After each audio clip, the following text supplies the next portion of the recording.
Hello, everyone. Welcome to another soulful sip contemplation.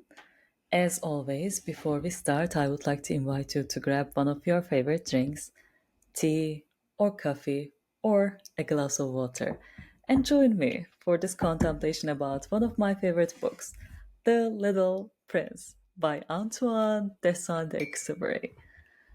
Well, I would admit I am quite excited about this contemplation. I don't even know where to start from. This book is translated to more than 500 different languages and sold more than 200 million copies worldwide. And I think this scared me just a little bit. Not so sure whether there is anything to say given these numbers, but here I am in front of the camera trying to share my love for this book. And hopefully, maybe I can briefly articulate what it means to me.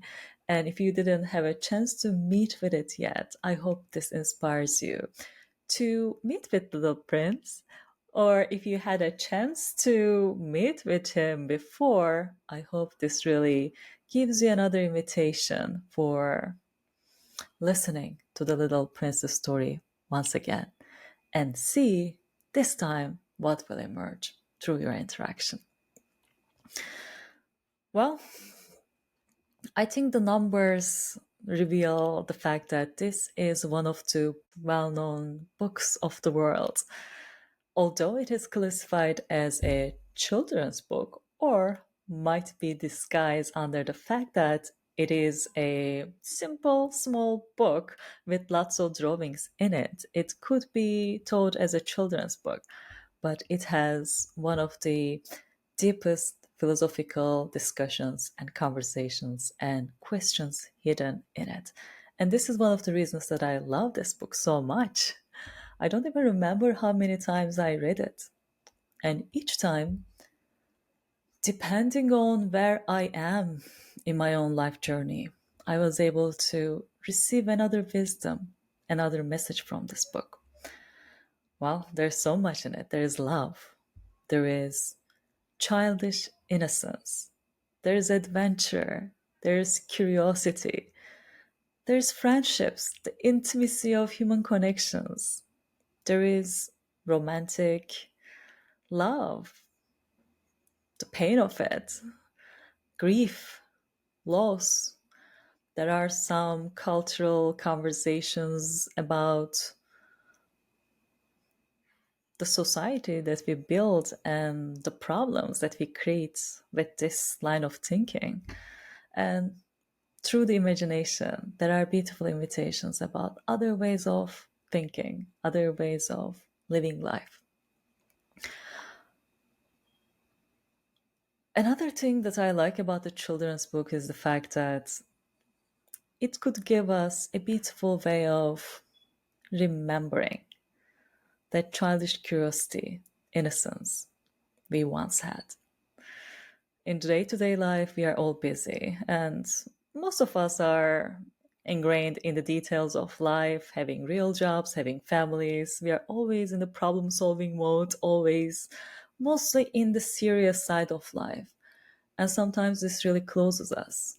And we simply forget the fact that life could be adventurous, life could be joyful, playful, full of awe and beauty. And whenever I feel like I am restricted and I am feeling mostly stressed and overwhelmed by the intensity of life, to me, this is a beautiful time to read a children's book, to bring a little bit more lightness, to bring a little bit more innocence and openness and naivety into my life. So hopefully that can open a little bit more space and breathing room for different things, different opportunities to happen.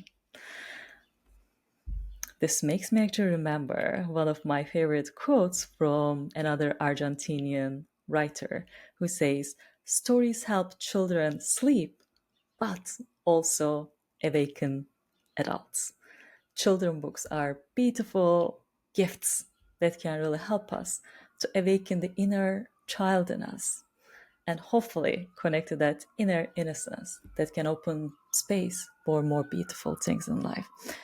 Well, before getting into the details of The Little Prince, I just wanted to invite you to open up more space for children's books. Little Prince is one of them, but another deep one and another beautiful one full of life's wisdom is Alice in Wonderland, and there could be many other ones. And indeed, this might be another invitation for the collective group who are watching this to share their favorites so we can learn from each other, and at least we know where to go when we need a little bit more lightness in our lives.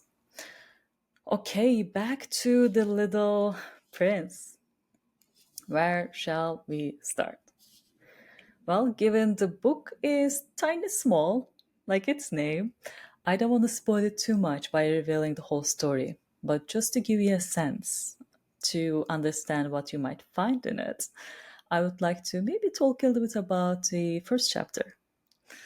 In the first few chapters, the introduction of the narrator with the little prince. So, in the first chapter, we hear a memory from the narrator of the story, the pilot, who meets with the little prince in the following chapter. And in the first chapter, the narrator talks about how in a documentary he was hearing about boa constrictor eating its prey in its entirety, the whole prey, and taking almost like 6 months to digest it. And this really fascinated him as a child and inspired him to make his first drawing. And as a child, he was so excited, so he started showing this first drawing to adults. And in the first drawing, his intention was to push the boundaries of his imagination and think about an elephant eaten by this boa. So when you imagine boa eating an elephant, the shape looked like a hat. So when he showed this first masterpiece, piece of art to adults, adults were not able to see what was in it. And they laughed, they didn't understand. So this was the first time he started questioning the capacity of adults. And actually, there's a line that articulates his frustration beautifully, and I would like to share it directly from the book. Grown-ups never understand anything by themselves, and it's tiresome for children to be always and forever explaining things to them. So in the first chapter, we hear this frustration coming from the innocent, childish side of the pilot.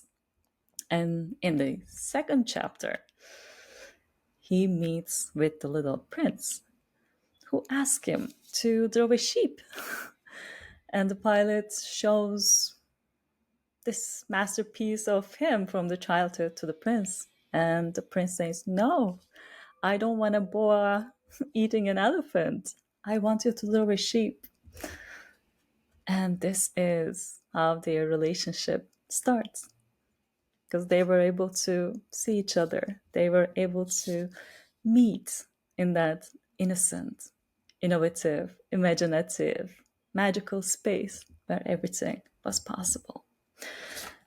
And in another part of the book, the little prince summarizes this frustration that they both experience beautifully. He says, "All grown-ups were once children, but only few of them remember it." And children's books are beautiful ways of helping us to remember this, even when we are grown-ups, dealing with the challenges and the seriousness of life. And in later stages of the book, the little prince goes through different stories and he reveals his journey to the narrator. And in the stories, we hear a little bit more about his love to his rose, and he meets new friends, fox, and we hear a little bit more about what it means to form relationships, friendships with another being. And this is another important message that deeply resonated with me especially one of the recent times that I read. So in this one, the little prince is sitting next to the fox, and the fox is sharing one of the important wisdoms that he learned. Here it goes. People have forgotten this truth, the fox said, but you mustn't forget it. You become responsible forever for what you have tamed. You are responsible for your rose. Well, in a world where we are used to living so fast and quick, discarding things, not really giving enough love, attention to many things around us, this is a beautiful reminder for us to remember what it means to be a human, what it means to connect, what it means to form a relationship with another one. It takes time. It takes time to build trust. It requires continuous love flowing from one side to the other. It requires continuous attention, dancing from both sides. And once that trust is built, once that connection is there, it requires a responsibility to hold it, to hold that space for that relationship to evolve, to continue. Such a sweet reminder of what it means to nurture a relationship, what it takes to nurture a relationship, and how important it is to be responsible, not just to blame each other, but take responsibility for the cultivation, for the emergence, for the survival of the relationships, of the friendships in our lives. And of course, he's talking about being responsible to the rose. And Rose is the love of the little prince, the little sweet rose in his small planet.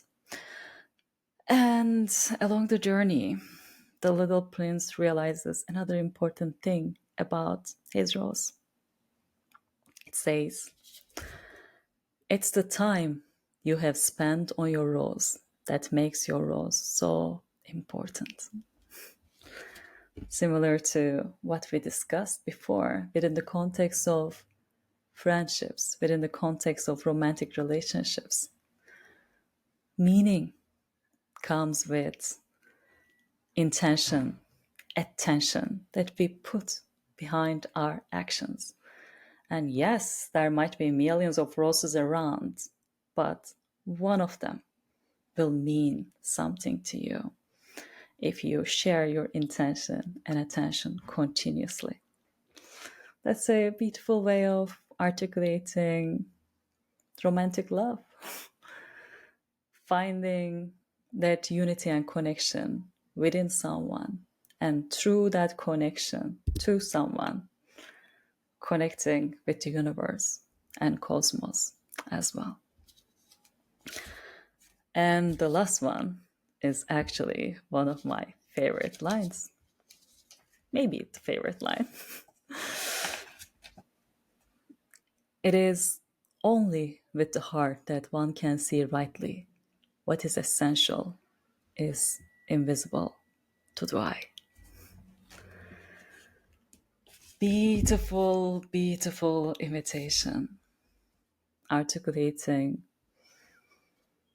the power of the unseen, the power of the magical side of life, the power of love that we can feel in our hearts, that really invites us to share our attention, to build relationships, to build cultures, to build families, to build businesses. Everything starts with that spark in the heart. This could be a romantic love. This could be a love for a particular value. This could be love for a particular person in the context of a friendship. But everything starts in that unseen space, hidden in the heart, that we know we can feel once we open enough space to hear its whispers. And that's the magic about the children books too. To be able to hear the wisdom of the heart, we need to stay childish, stay open to the new possibilities, to the magic of life, to believe in good things, beautiful things, that they can still happen. And this can only happen when we are open for it. Because the attention that we give to the things, the intention that shapes our attention, impacts what we see, what we discover.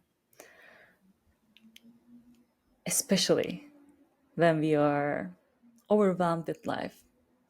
It's really important to read more children's books, to give us more hope, to open us more space, to once again breathe, to once again connect to that inner innocence, so we can ground ourselves in that possibility of childish opportunities. And hopefully, from there, we can create new options, new possibilities. We can get into better, bolder relationships. We can invest in each other more. We can build more beautiful families, societies, businesses. And it can start with a very simple step by reading children's books like The Little Prince. The Little Prince. Small, tiny wisdom that can touch our hearts. And once that heart is open, it can reveal many more beautiful things within us, but also help us to create it more externally. Well, I think this is it for today's contemplation. It's a small book, but the depth of its wisdom is timeless. And as always, we always find different things in it. And I would love to hear your favorite quotes, your favorite parts of the book. Please feel free to join me in the comments or in the messages. Thank you. Till next time, remember that you are beautiful. Awaken more of it internally and share it more externally in the world. We need it. Thank you all. Bye for now.